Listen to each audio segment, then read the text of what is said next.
You're listening to the Options Insider Radio Network, the home of the Options Podcast. For more quality options programs, visit theoptionsinsider.com or search for Options Insider Radio Network in your podcast provider of choice. Listeners can also access all of our programming through our mobile app available in the iTunes and Google Play stores. Select programs are also available via live stream at mixlr.com/options-insider.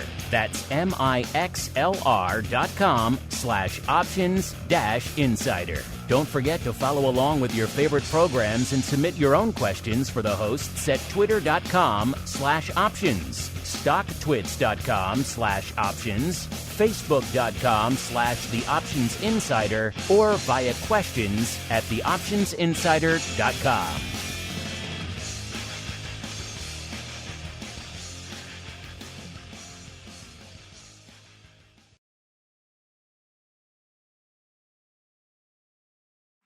Welcome to Volatility Views, the premier program for volatility traders. Each week, we'll take a deep dive into the world of volatility with in-depth analysis, trading activity reviews, strategy breakdowns, cutting-edge education, and much more. We'll also bring you exclusive conversations with the traders, researchers, and asset managers who are reshaping the volatility landscape. If it involves volatility, then you'll find it on Volatility Views. Volatility Views is brought to you by MIAX, one of the fastest, most efficient trading platforms in the world. MIAX is proud to bring you Spikes Volatility products. Spikes options and futures are traded on the Spikes Volatility Index, Spike, offering pinpoint accuracy, radically faster dissemination, and a highly transparent settlement auction, all for ultra-low exchange fees. It's volatility reimagined. Learn more about Spikes at miaxoptions.com/spikes. Options and futures involve risk and are not suitable for all investors. The statements made are provided for informational purposes only and should not be relied on for financial or legal advice. And now, it's time to take a deep dive into the world of volatility. It's time for Volatility Views.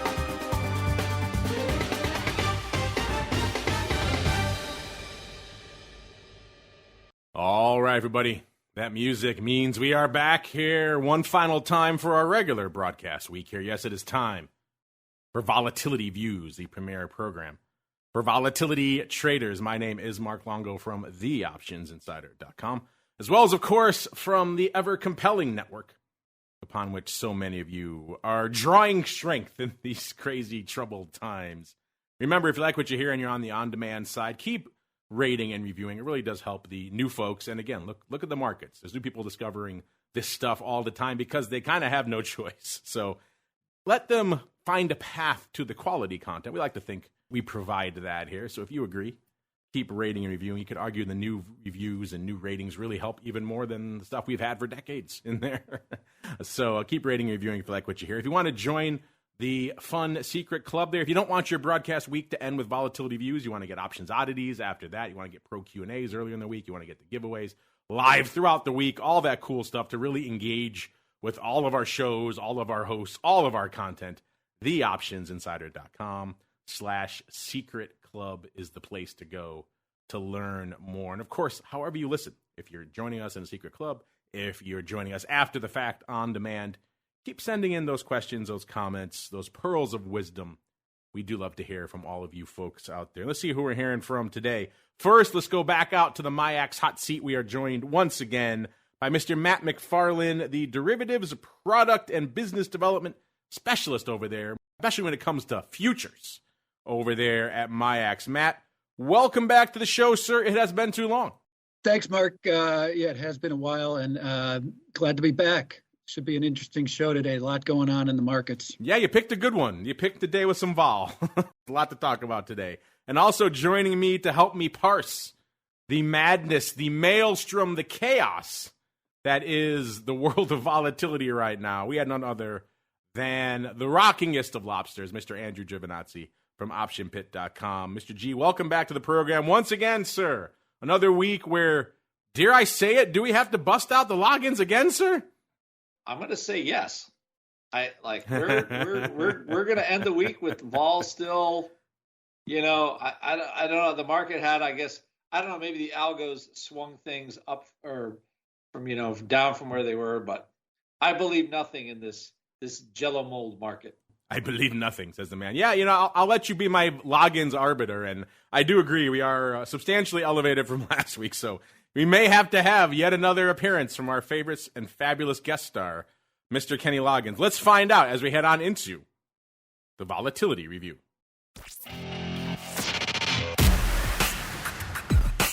It's time to break down the latest developments in the volatility trading world. It's time for the Volatility Review.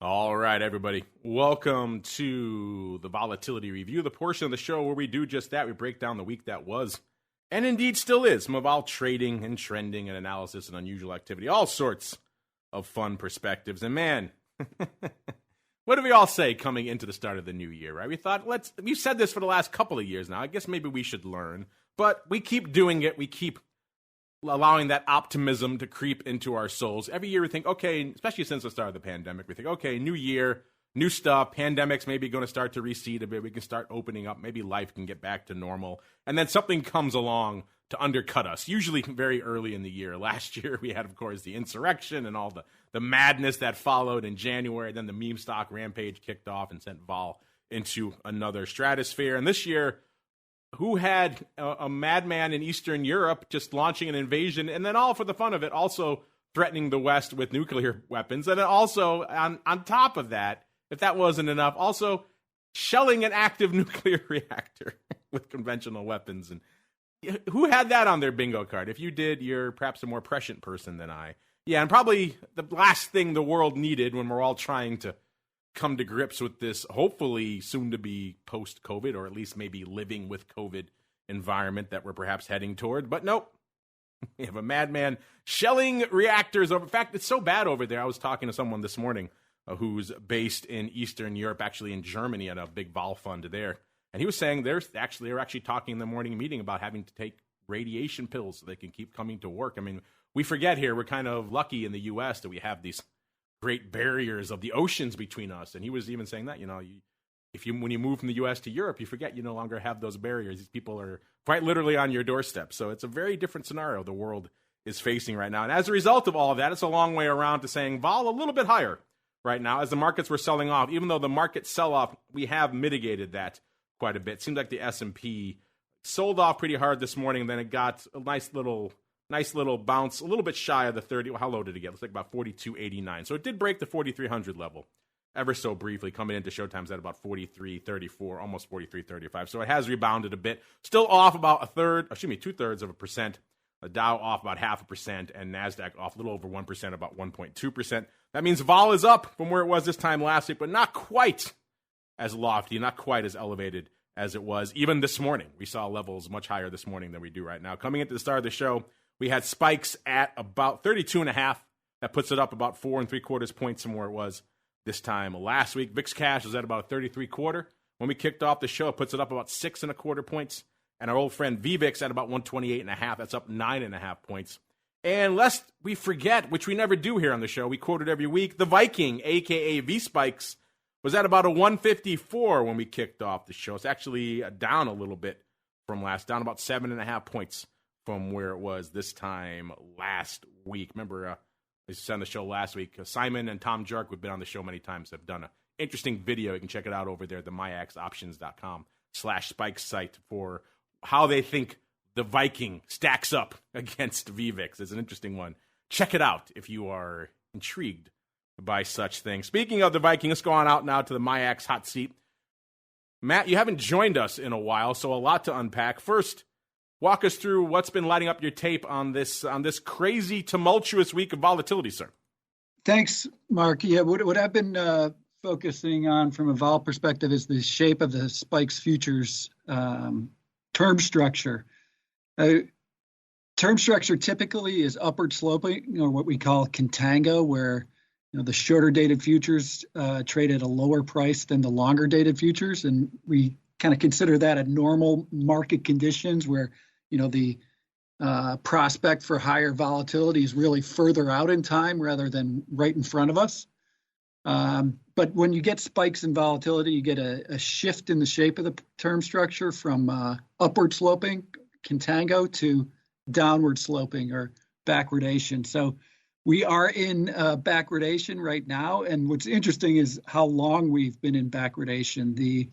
We're working on our 12th consecutive session of backwardation. That's a long time. Typically, when you shift into backwardation, it's relatively short-lived because it usually attracts short sellers, but it's being quite sustained so far. 12th consecutive session, 18 out of 42 sessions in 2022 have been in backwardation.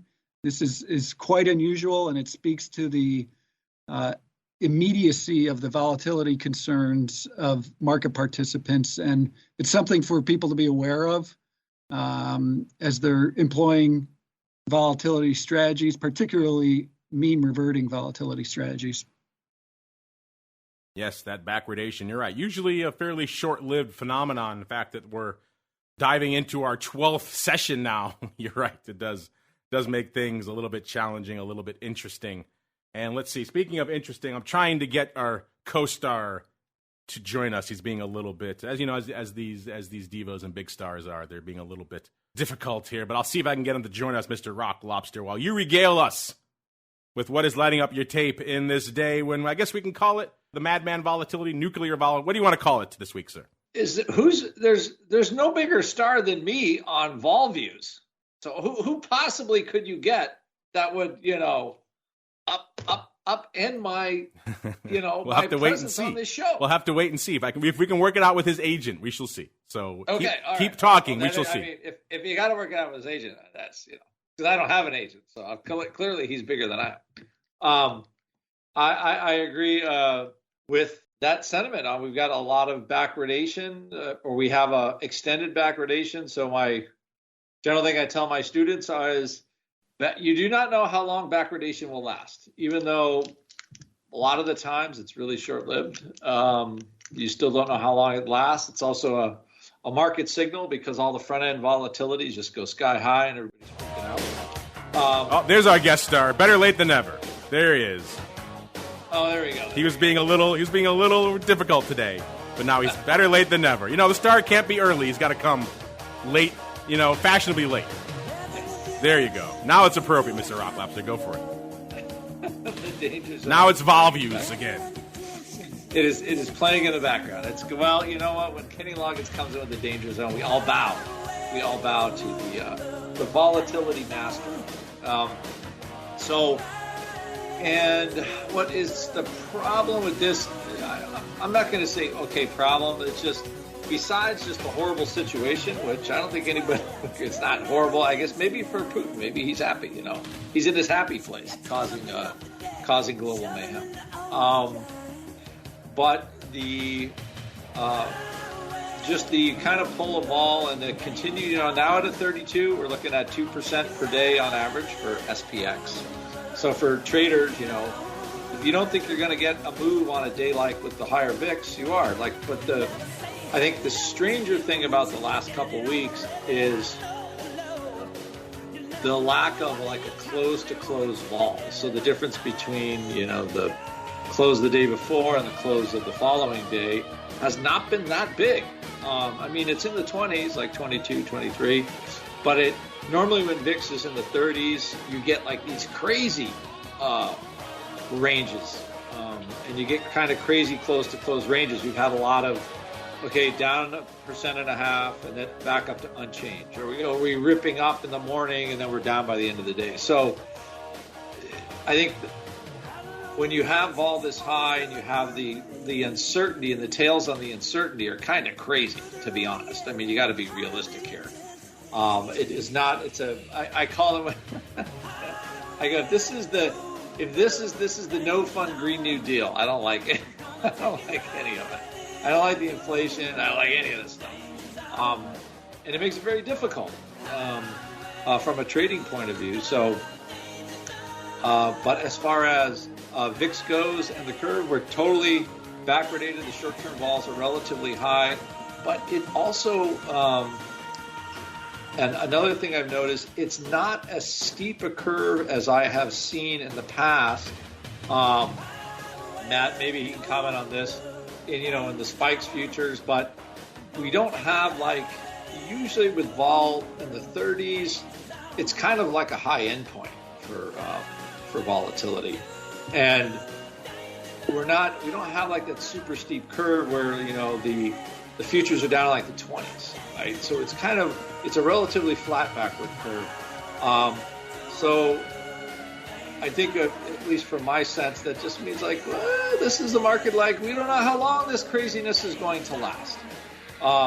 And they're not really putting a shelf life on it. So there's some comfort out there buying volatility at relatively high levels, because I think the size of any kind of snapback could be relatively high. So I don't think there's a lot of penalty for liquidity providers to own volatility, even at this extremely high level, because the potential gamma is so massive in either direction. And I think that's why the curve looks like that. If I was trading in the SPX, that's how I'd be pricing it. So, so you have, I think, an odd-shaped curve, but it's a curve. I've seen a couple of wars as trader after 30 years, and we didn't have VIX in the other ones. It wasn't around yet, I believe, and at the Afghanistan war, I don't believe it was there, but I could be dumb, but I don't remember being able to trade it in 2003. I think it didn't come until a little after that. But I'm not 100% sure. I'm sure I didn't trade it. So anyway, so again, seeing a couple of Gulf wars and all that kind of stuff, the activity level for equities is not a surprise. How they're trading and the illiquidity of them. So anyway, I think that's what we have. I don't think it's going to go away until there's a ceasefire. So if you like the market action you have right now, the longer it drags on, vol will stay high because the potential move is still so great. And we ain't going to get it ended till somebody leaves. Or there's a ceasefire. So it could go on for months, or it could end this weekend, which would be obviously end in a good way this weekend. Would be the best for everybody involved. So that's how I see it, and I ain't changing my mind as of right now. That'd be impressive if they could bring all this to a conclusion. Go from shelling nuclear reactors to ceasing hostilities over That'd be impressive. It will, but it's 2022. Yes, you're right. Anything can happen. Literally anything can happen at this point. 2020s. Global pandemic, nuclear, hey, let's just pick it. You can't count anything out, man, in this decade. It's not enough that we actually have nuclear weapons that we're threatening you with. Now we're going to actually let's just shell a reactor. Let's just show them we're crazy. Yeah, what's the worst that could happen? We shell the largest nuclear plant. Was good. Exactly. Hit the target area, not the other one. Exactly. Jeez, it's not like there's a history of nuclear meltdowns in Ukraine or anything. Or yes, or in Chernobyl for that matter. Exactly. Right down the street from where they're. Let's just see if we can do that again. Why not? Why not? That was good for society last time. Good times. Good time. The 2020s, listeners, the gifts that keep on giving. But you know what? All this vol usually leads to a decent pop in volume. Surprisingly enough, as I talked about yesterday on the option block, we do have the numbers now from OCC for February. And this February is actually the first kind of year-over-year down month. Not much, I think about 2.3%. One of the first year-over-year down months we've seen since the start of the pandemic, which is kind of interesting. Now, Matt, you mentioned earlier in the show all this backwardation that's obviously driving a lot of interest in the futures over there, which is your bailiwick, but also you guys have been doing a lot of developments also as well in terms of incentives to get things cooking on the futures front. So walk us through a little bit. How was February over there at MIAX from your perspective, sir? It was a really good February, Mark. The MIAX Exchange Group operates 3 U.S. equity options exchanges, one equity exchange and our futures exchange, MJEX. So our share of multi-list options in February, we just reported this yesterday, was at 14.2%. So amongst those 3 U.S. equity options exchanges that we operate. 3 out of a total of 16 in the U.S. And that's higher than we were February 2021 by about 85 basis points. So that business is continuing to grow. Our equities exchanges market share is up to 92 basis points, and MGEX, our futures exchange, had its best February in the history of the 140-year exchange, with trading volume at over 300,000 contracts for the month. So all of our various venues performing fantastically in February.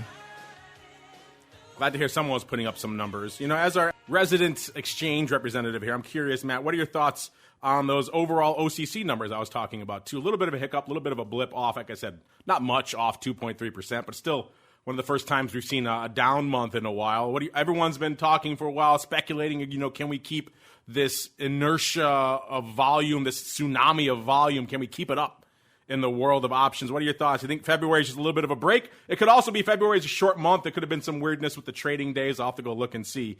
But what are your thoughts on February, and if it has any broader implications for the options market, sir? Yeah, there's been so much growth, since the pandemic. Volumes have been so strong that a minor pullback February year over year, from my perspective, not too concerning, especially with the amount of volatility that we're experiencing so far in March and the prospect for more volatility going forward. I think it's just a minor blip, a minor pullback. I think that the growth is just going to continue, and our industry will continue to demonstrate the value of these products and the value of incorporating options and derivatives into portfolios, and particularly the risk mitigating aspects of those of our products, and the importance of that risk mitigation into an overall portfolio as this volatility persists. If someone shelling nuclear reactors doesn't teach you the importance of risk mitigation, listeners, I don't know what will. We've said it before, we'll say it again. We have quite literal weekend risk these days, so bear that in mind as you're putting on your stuff heading into the weekends and throughout the week as well. Let's head on out. We were talking about the futures earlier, how they are in this extensive period of backwardation. Mr. Rocklobster called it more of a flat backwardation now, but still a backwardation period that's longer than we typically see it lasting. Mr. Rocklobster, what are your thoughts here on this persistent state of backwardation? As we kicked off the show, the March futures looking frothy again. They're up about 5.5 points. They've come in a little bit since then. The April futures up about 4.5 points from where it was this time last week. So that front portion of the curve still frothy, sir. What's catching your eye out there? Frothy, and also it changes I know we haven't gotten to the the vol ETPs, but what is the path of those products? Like so normally VXX, the predictably crappy product that we all know and love, and UVXY, the backwardation is grinding those higher now. So the polarity has changed. So for the last 10 days, if you look at a chart of VXX, you're like, wait a minute, this isn't the product that I know, because it's kind of been meandering higher. Also, kind of the state of vol for listeners is things tend to move slower. Even though the futures are moving higher, like as on a percentage basis, things are just not as fast. So VXX is going up, but unless we have a real blowout, and I'm saying futures into the high 30s, low 40s, like something like that, where you really have a kind of a jump. I did a simulation today. If the VIX futures are up $3 or $4, I think VXX is only up like $2, something like that. So you don't have the vol products can move, but now because of where things are, they don't move as much. So like call spreads and stuff like that in the vol products, I think the prices are pretty good relative to the kind of gains that you can make. And then conversely, like stuff like SVXY, which I think is the only inverse product left, it's slowly kind of getting smashed. So until the term structure changes, the the path of those products aren't going to change. So SVXY, which is usually pretty predictably moving upward, is now moving downward. And when does it change? Like I said, I think those are the, nothing's changing until we have the news changes. So I tend to trade in vol events. And COVID is, I would say, the 2-year event, but as it definitely is going away, but it has left a lot of scars, like, big debt and, and you still have random mandates and stuff. There's a lot of stuff that hurts productivity in the U.S. from it. So it's mostly gone, but it's not totally gone. Then, of course, the second part is the Fed changing their regime. That's another what I would call mini event. But once they telegraph everything, the vol tends to go down from it because we know what it is. It looks like I think that was a big vol relief and market relief in the middle of the week when Powell said we're just doing the 25 basis points and maybe, who knows exactly what after them, but it certainly is not the 7 interest rate hikes that we probably should be having at this time, to be honest. Even though it's some short-term pain, I think at some point we got to just eat the short-term pain. And then you have this whole Ukraine thing, which is just, it's just an event with massive tails on it. It's just what it is. I think shelling a nuclear reactor is like the definition of a tail event, is it not? I believe so. And just thankfully, I have students all over the world, right? Russian ones, Italian ones, here, what the heck is going on? So, and that's what we have. So when I'm saying what the heck is going on after watching the markets for 30 years, you know we're in the danger zone. So it is even though I'm in my little rock on the corner of the universe, which as we have said on the show, I was looking prescient many years ago, and people used to mock me. Technically, you are much closer to Putin than me, so he's going to get you first before he gets me. So I'm pretty safe. You let me know if you see those storm clouds coming your way, and I'll duck and cover here. Exactly.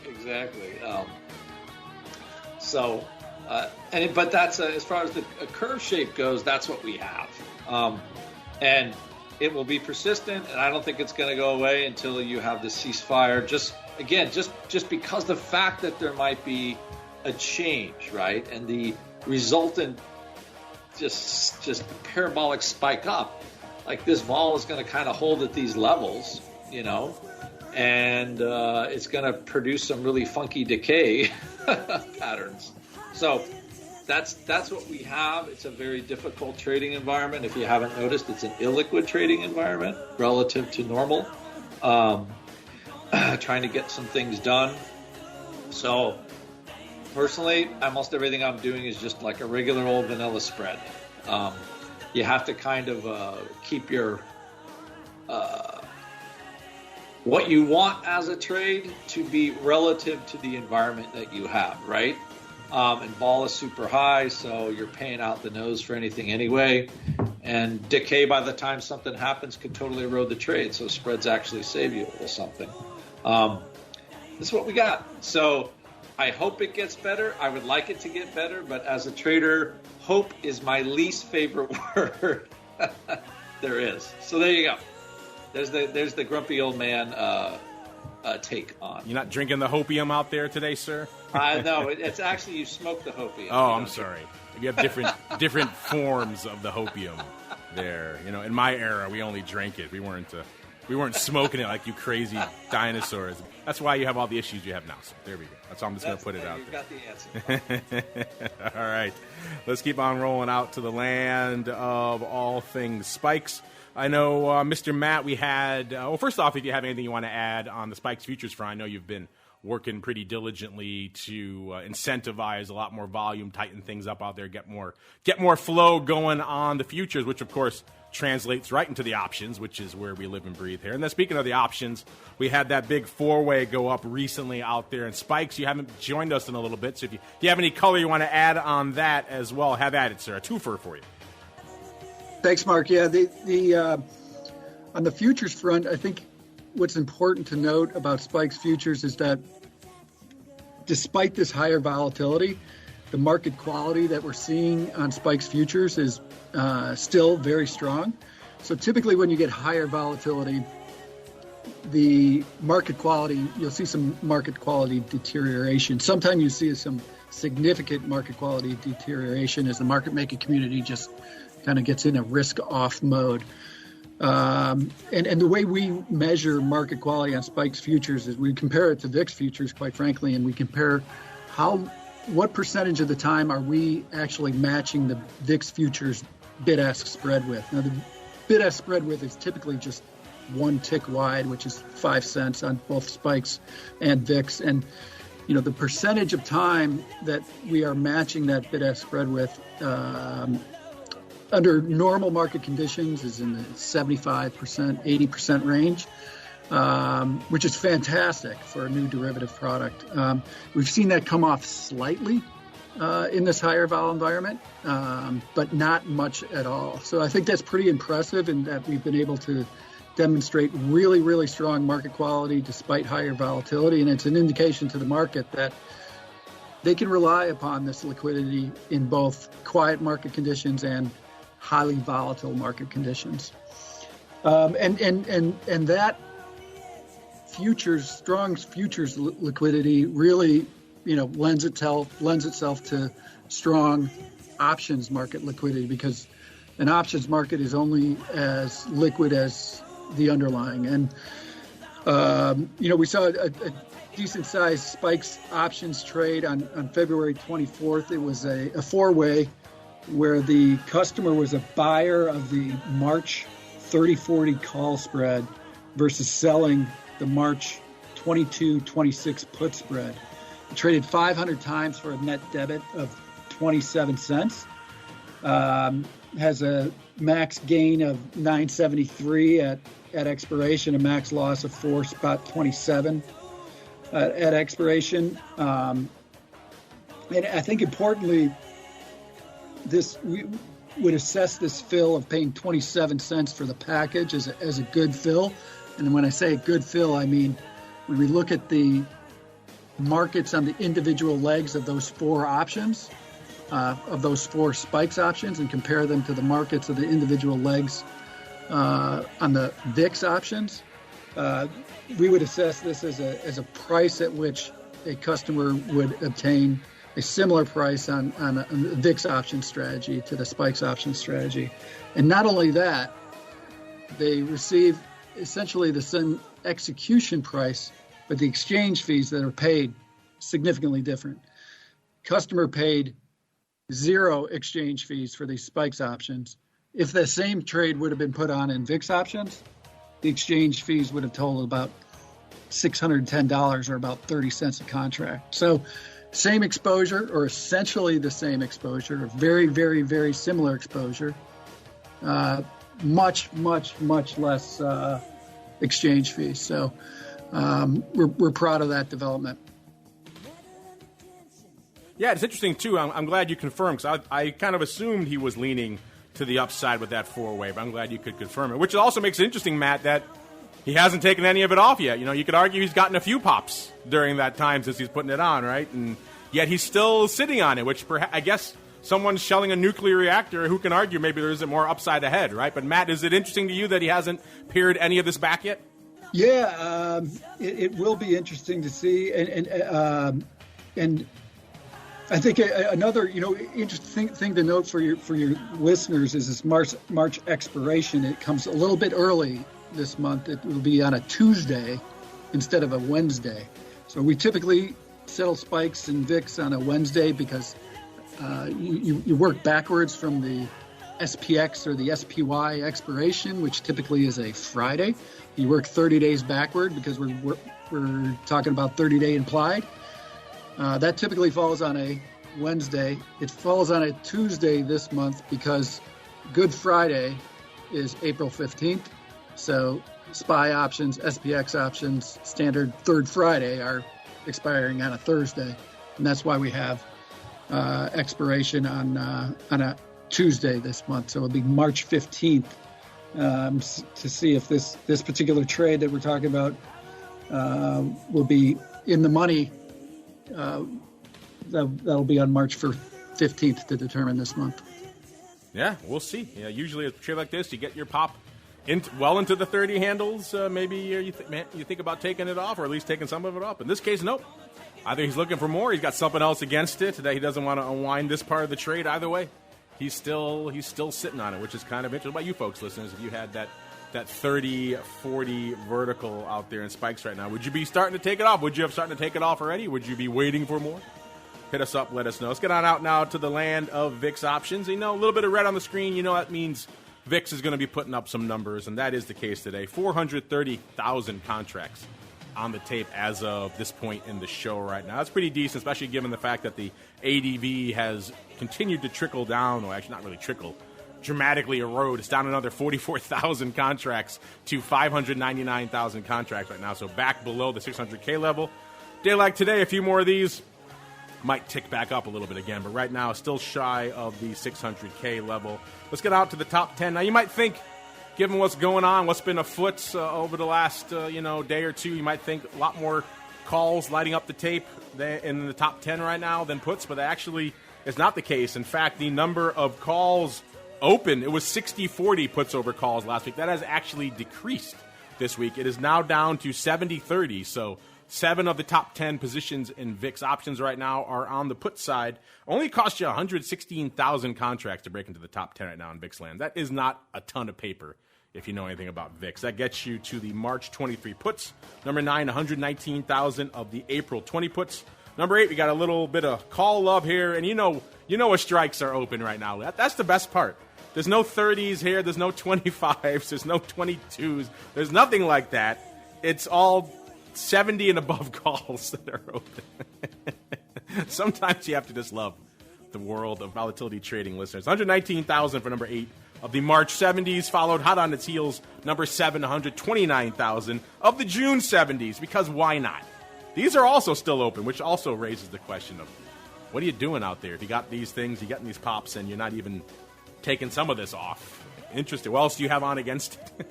Number 6, 131,000 of the June 19 puts. Number 5, $1.35 of the June 16 puts.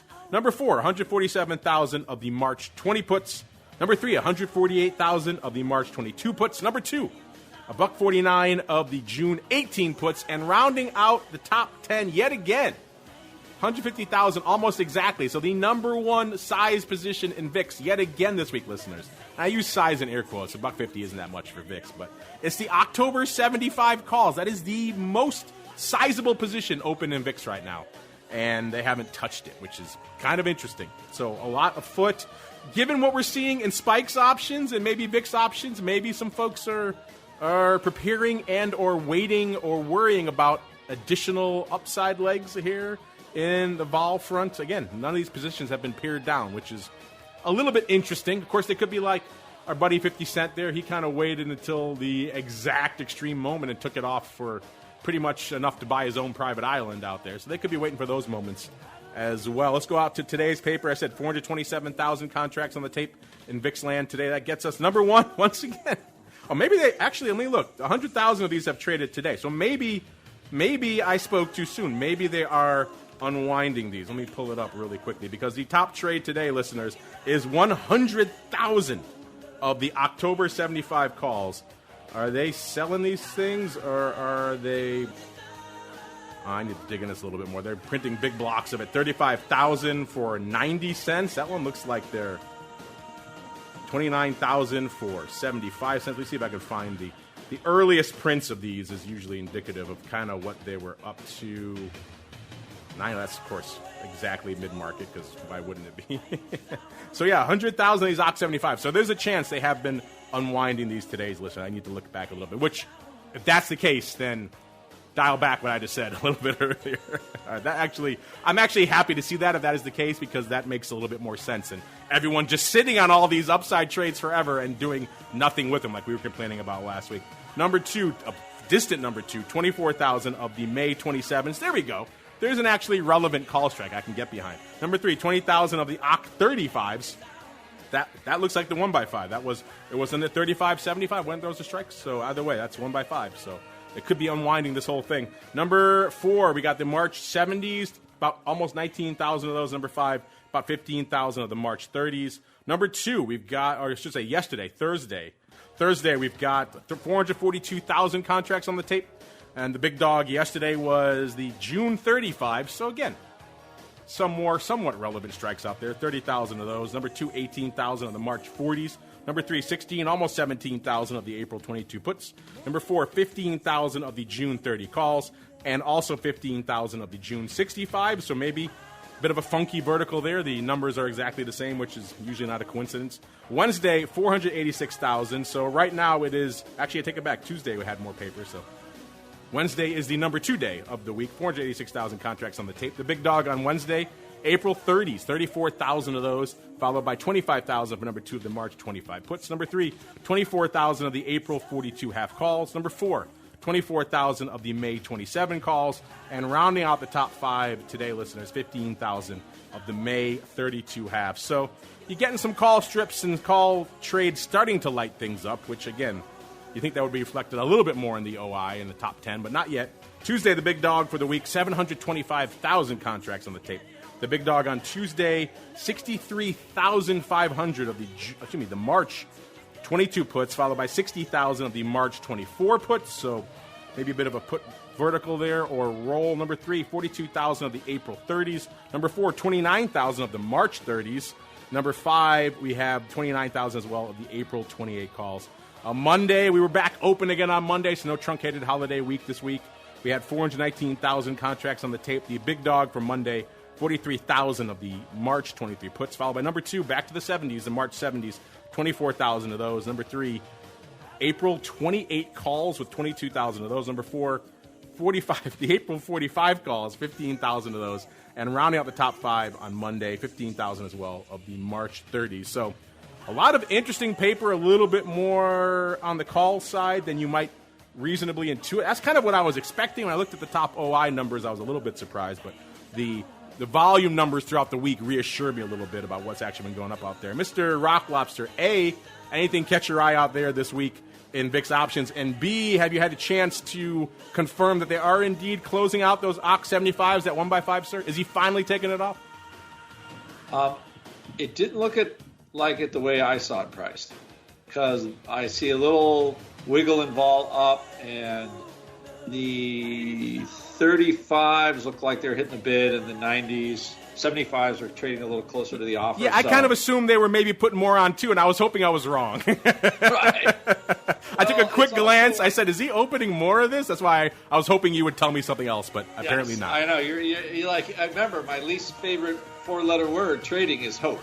Right? I hope he's getting it. So, I don't know. Is this Henry Kissinger? I mean, you got to have some kind of, 3D glasses to get Henry around Kissinger.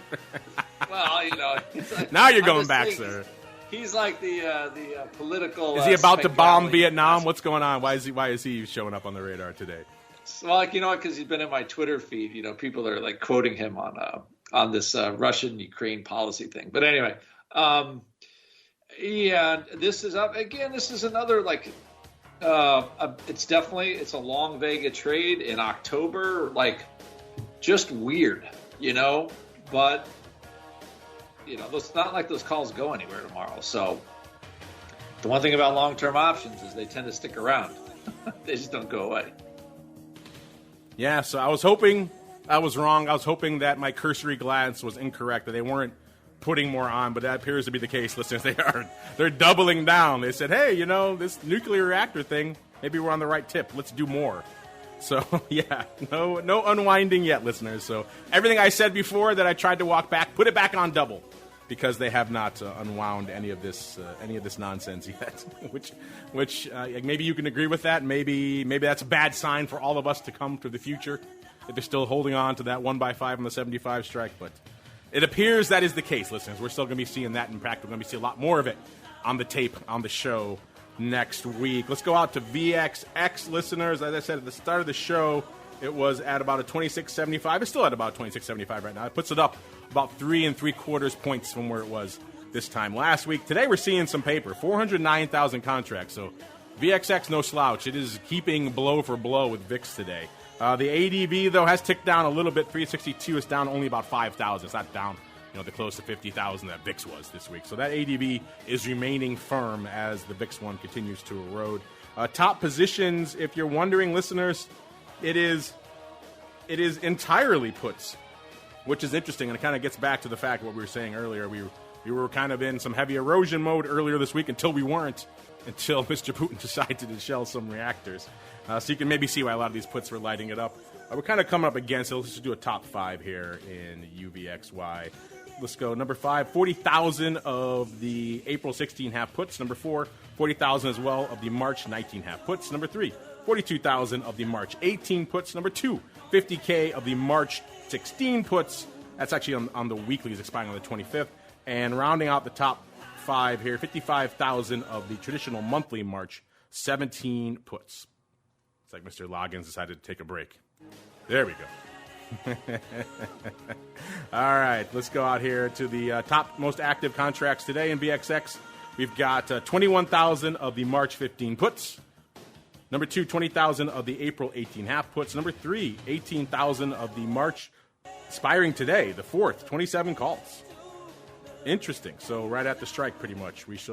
I guess maybe they decided to get the heck out of Dodge before, while they had a good chance to do so. Those 27s weren't looking that good yesterday, so more power to them if that is the case. Number 3, 15,000 of the, number 4, 15,000 of the April 50s, 5 O's. Interesting. And number 5, 15,000 of the April 20 puts. Mr. Rocklobster, anything catching your eye in the land of VXX today, sir? I did see something that was kind of interesting. And I posted it for oddities later, but somebody looks like they put on a risk reversal where they sold the April 50s. And by the way, for VXX to get to 50 by April, some really funky stuff has to happen. And they took all their proceeds and they bought a gajillion of the downside VXX puts, a gajillion of the April 08 19 puts and 18.5 puts. So I thought as a trade today, there is your counter trade. So maybe the guy that's buying the October is using that as a downside. That's the other side he has on right there. Wow. So that's the other side of that trade. Interesting stuff afoot here. We got to keep on rolling into the other product you guys love to see go down. Usually not down so much today. This is UVXY, listeners. All right, let's see. UVXY was at about a 20.5 when we kick things off out there. That puts it up about 4.3 points. It's actually giving up some of that. It's about 20.25 right now, so it's up about a little over 4 points from where it was this time last week. Still, that's up quite a bit. My UVXY fly was looking pretty good yesterday, and I just had that weird feeling, get that feeling in the back of your neck that, you know what, we got one more day.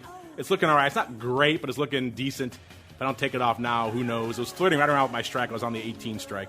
And I thought, let's just get the heck out of Dodge here. So I did, and that was fortunate because Mr. Putin decided to conspire against all UVXY put holders today, which, again, that's the risk of this product, listeners. Any crazy thing happens on the last day of the cycle, and all of that good is for naught. So that's the danger with this product. So luckily I got fortunate on that. Sometimes it's good to be diligent and take things off. Like we said, I was feeling a little bit more Putin crazy coming, and sure enough, that's what we got. So looking right now, we've got, let's see, how are we looking here in the top 10? We've got 1, 2, 3, 4, 60-40 puts over calls. Quick top 5 in UVXY. Number 5, 13,000 of the June 20 puts. Number 4, about 14,000 of the March expiring today, 16 puts. Number 3, 15K of the March also expiring today, 17 puts. Number 2, 20,000 of the March 70s. Those strikes fascinate me. And number 1, 22,000 of the April 15 puts. Today's most active contracts, all pretty much expiring today. 10K of the 20 puts, followed by about 9,000 of the 19 puts, 7,600 of the 20 half calls, 7,600 as well of the 20 calls, and 6,200 of the 21 calls, all expiring today. Mr. Rock Lobster, anything catching your eye in UVXY? Were you two working anything in UVXY this week before Mr. Putin decided to prompt you to take it off, sir? Actually, I didn't have anything in UVXY this week because it's a hard trade for that product. Yeah, it's hard backwardation. That's why I went fly versus anything else. Like the upside flyer would. I mean, I could see even upside fly. I just don't. Like I said, I don't see vol coming down anytime soon, and that's normally when you want to try to grab that product. So if vol's still expanding, I just kind of mostly sit and watch it. So I like to say I was doing something, but I wasn't. Let's see if we can sit and watch some of your questions. It is time for your volatility voicemail. And to bid adieu to Mr. Loggins, another great co-star throughout the show. Thank you, Mr. Loggins. It's time to share your thoughts and opinions with your fellow volatility traders. It's time to check the volatility voicemail. Make your voice heard by dialing 779-669-4VOL. Posting a comment on the optionsinsider.com, sending an email to questions@theoptionsinsider.com, or posting your questions to twitter.com/options. or facebook.com/theoptionsinsider. All right, everybody. Welcome to the Vol voicemail. Let's go out to our secret club folks, to Luigi, my boy Luigi. He wants to ask Mr. Lobster and Matt, he wants to ask you guys if with the advent of algo trading, if we could see a shift in traditional vol trading, kind of how the smile got wiped away with the crash of 87. So, Mr. Matt, you are invoked first here. I'll give you pride of place. Do you think algo trading could cause a shift in traditional vol trading, sir? That's a good question. I think that there's a decent amount of algo trading going on in the vol space already. Probably room for more, to the extent that will change things to be determined. But I actually think there's a decent amount of that going on already. So a decent amount of that has been absorbed by the market. So I don't see a major shift there. Mr. Rock Lobster, do you concur? You think most of that has already been absorbed in the market? Do you think algos are going to cause us to rethink how we trade vol, sir? No, I think I agree. I think that's a lot of it's there. And what's the average hold time for like a Virtu or any one of those other guys? Aren't they only holding trades for like microseconds or something? Half a second, yeah. Yeah. So the problem with trading options is managing your inventory. So that problem has not gone away. So and that's why vol moves in the first place, because the liquidity provider gets inventory, as you well know, Mr. Longo, when you were crying walking off the floor watching all your options go out worthless. So that's part of the game. But I think it's the algo guys. They already here, and they are quite busy and active. I was never crying when I was leaving the floor. Just maybe some manly sobs, but never crying outright, sir. You can't let them see weakness. Sometimes I am crying, though, when we get to the crystal ball. So let's see if that is the case this week. It's time to peer into the future and reveal what the volatility gods hold in store. It's time to look into the crystal ball. All right, let's get to it. The most difficult, dare I say it, the most dangerous part of the show. And, man, we were kind of all over the map this week. Dang it, options queen. Freaking bullseye almost again. You just won last week, options queen. You're going to bankrupt me all my freaking prizes here. She was at a 33. Look, she did cheat, though. She did guess on Monday's option block rather than she waited a few days. So maybe that's the trick. See what happens over the weekend first. Then do your. As for the actual hosts on the show, I was at a 26 quarter, so I was feeling a decent amount of vol staying up, but not quite, obviously, as lofty. I was not factoring in the nuclear shelling for the last day of the week there, which threw all prognostication into a lurch there. Andrew was feeling a lot less vol at 24 and a quarter. Right now, Spikes is at almost a 33, 32.89.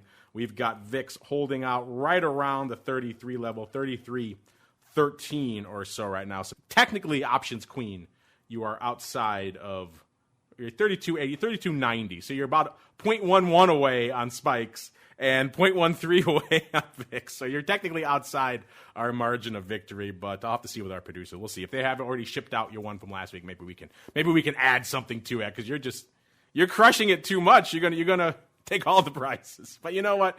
You're doing pretty good, so we should continue to reward that. Who else do we have here? 35s, 30.3, 36s, 30s. Those seem like the most relevant ones here. Everyone else was kind of where the Rock Lobster and I were. So on the show, at least, no joy for this time this week. That means, Mr. Matt, if you would like to play, you get pride of place, sir. What are you feeling for volatility this time next week, sir? Volatility this time next week, I think, and I hope, Andrew's favorite word, hope, is that we're going to get some good news out of Europe. We'll get some greater certainty in the market, some calmness in the markets. I'm going to call for a lower spikes level, 24.75. That tells you where we are. That seems so low now. Doesn't that tell you where we are from a vol? Oh, 24.75. That's nothing. That's no vol. But yes, let's hope. Let's hope you are correct for indeed the worlds. All right, Mr. Rock Lobster, I guess I was closer, so I shall go next. I'll give you pride of place. I'll let you go last. How nice am I here? So Matt's at about 24.75. We're at about a 33 in spikes and pretty much 33 in VIX as well. Yeah. And the guy's shelling a nuclear reactor, so pretty much all bets are off at this point in terms of expecting rational, sane behavior out there. So, again, these are hard levels to sustain, but I'm still feeling a fair amount of juice on the old Vine this time next week. I'm going to say, I don't know if I say a 30. Maybe I might feel a 30 handle. You know what? I'm going to do it. I'm going to say 30. 33. That's it. I'm gonna take that leap. I'm gonna be bold. Go where most men fear to tread, really. 30-33 for this time next week. Mr. Rock Lobster, what you got? Can you possibly match that audacity, sir? I actually know this is gonna. And normally I don't do this, but I have to say I think we're gonna go. I think vol will be higher. I want, again, another 4-letter word that I don't like trading is want. Need, want, hope. Need, want, wish, and hope. Very bad words. But yeah, I'm gonna go. I'll tell you what. I will tick. I'm looking at the spikes right now, and I'm gonna tick higher. I'm gonna go 3340. Wow, playing the Russell Rhodes role from back in the day. 33-4. I thought I was high, but you're coming in, sir. Wow. So there we go, Matt. Got almost a 10-point wide market this week. we could drive a truck through. If we gave that to a broker, he would not be happy with those results. So there's your market for this week, listeners. 24.75 on the dark side for Matt. I thought I was feeling bold. I thought I was feeling ambitious. 30-33. And the Rock Lobster said, hold my bear. 33-40. To the upside, I see some of our prognostications starting to come in. Options Queen, she's saying 30 again. You know, she's been kind of scarily precise. Maybe she's got some insight into what's going on in Eastern Europe. We got Luigi, looks like at about 28.75, so he's kind of splitting the difference between me and Matt. What do you guys feel? Hit us up. Let us know. You can win fabulous prizes. Maybe you're back to Options Queen and you'll win every week. Who knows? But cleaning out my storage area. But you know what? We're happy to do it for you folks. All right. That music means we are done for our traditional broadcast week. If you want more in your ear holes, though, you say, I don't want my week to be done. I want more content.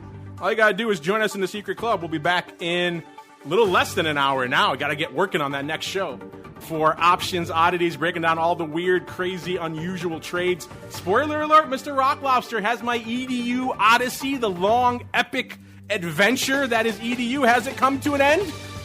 We shall find out. A little bit of a teaser for Options Oddities later today. You want to learn more, you want to join on all that fun, and check out all the episodes you've missed, all the pro Q&As that you've missed. TheOptionsInsider.com/secret club. That'll get you access not just to the live, but to our exclusive pro podcast feed that gets you all those shows. So you haven't missed out on anything if you sign up now. You go check it out. You get all that good stuff, and you get to play along with all the new ones, which is always fun. But for the rest of you, that does conclude your broadcast week out there. I want to thank you all for listening. And of course, so let's go out now first. Mr. Matt, if folks are intrigued, they want to learn more about the Viking or about spikes or about anything going on in the world of all things spikes and MIAX, where should they go? What should they do? The place to go is MIAXoptions.com/spikes. Tons and tons of information for you there. Or feel free to reach out to me directly. MCFARLAND at miami-holdings.com. There you go. Reach out to the man personally. And I've said it before. I'll say it again. That MIAXoptions.com/spikes. You could do worse than going to that page. You get all the historical data. You get the releases. You get the settlement data. You get links now, not just to Shift Search, but also to Quick Strike. Our buddy Mr. Nick over there does all the CME stuff working with MIAX as well, so you can get quick strike analytics for more equity stuff. How cool is that? Quick skew, all that good stuff. And if that's not enough, you get a link to a cool show called Volatility Views. What more could you possibly ask for from a vol-oriented destination? MIAXoptions.com/spikes is the place to go. And Mr. Rock Lobster, where should they go if they want to give you a hard time about your lack of hopium, sir? It's not that I lack hopium. It's just you have to be careful when you smoke it. That's the key. That's the difference. You go to optionpit.com, memberships, or, like I say all the time, 888-TRADE-01. You call Ted, and if you listen to this show, you say, Ted, I listened to this show. I really liked it. Andrew is great. Actually, you don't have to say that.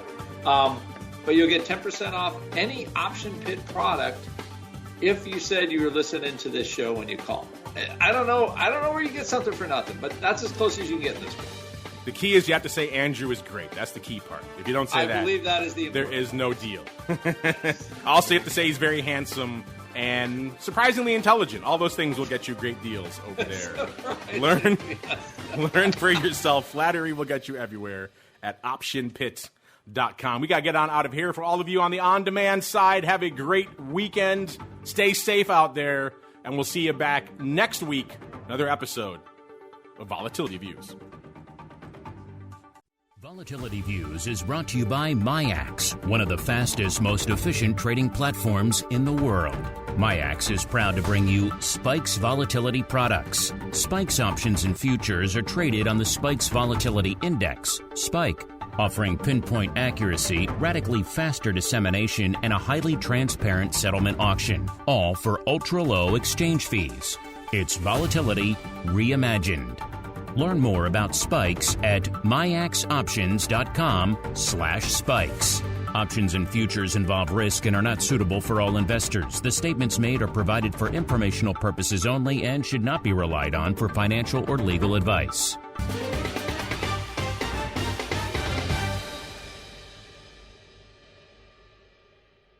You're listening to the Options Insider Radio Network, the home of the Options Podcast. For more quality options programs, visit theoptionsinsider.com or search for Options Insider Radio Network in your podcast provider of choice. Listeners can also access all of our programming through our mobile app available in the iTunes and Google Play stores. Select programs are also available via live stream at mixlr.com/options-insider.